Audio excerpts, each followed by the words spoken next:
पहली वारदात 4 अगस्त को सामने आई। सवंगी मोपा निवासी 65 वर्षीय पुष्पा लक्ष्मीकांत बागड़ी नागपुर बस स्टैंड से वसंत नगर जाने के लिए ऑटो में सवार हुई थी। ऑटो में पहले से 2 महिला मौजूद थी।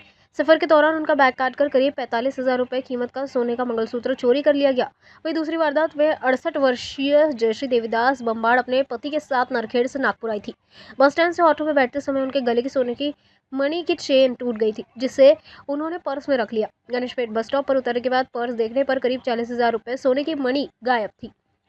दोनों मामलों की जांच करते हुए गणेशपेट पुलिस ने ऑटो चालक मोहम्मद इकरान, बख्तियार अहमद, रीना बंटी पात्रे और कीर्ति गोविंद खड़से को गिरफ्तार किया है। पुलिस के मुताबिक आरोपियों से पूछताछ के साथ सीसीटीवी फुटेज और अन्य साक्ष्यों की जांच की जा रही है। पुलिस का आशंका है कि एक संगठित गिरोह है जो ऑटो में सफर करने वाली महिलाओं को निशाना बनाकर उनके आभूषण की कीमती सामान चोरी। पोलीस स्टेशन गणेशपेठ येथे दिनांक 4/8/2024 रोजी घटना घडली होती।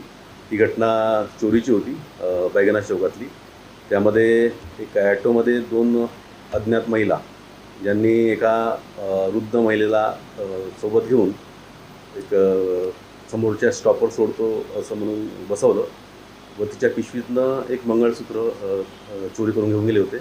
त्या अनुषंगानं आमच्या डीबी पथकाने एक टेक्निकल माध्यमाच्या सहाय्यानं दोन्ही अनोळखी महिलाला आयडेंटिफाय केलं आहे। सदर घटना झाल्यानंतर लगेच दुसरी घटना दुसऱ्या दिवशी घडलेली होती। दुसऱ्या दिवशी पण घडली, त्यामध्ये पण प्रोसिजर सारखीच होती।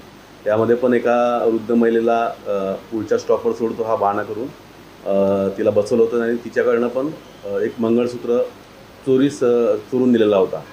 सदर दोन्ही घटना ह्या गंभीर होत्या। दोन्ही घटनेचं गांभीर्य ओळखून प्रथम गणेशपेठ पोलीस स्टेशन येथे गुन्हा दाखल करण्यात आला 2 अनोळखी महिला आणि ॲटो चालकाविरुद्ध। सदर घटनेबाबत तपास करताना आम्ही आमच्या टीमनी COC आणि CCTV यांच्या माध्यमातून तपास करून त्या ॲटोला आयडेंटिफाय केलेलं आणि ॲटोला आयडेंटिफाय केल्यानंतर ॲटो चालकाकडनं त्या 2 महिलांचं नाव समजलेलं आम्हाला।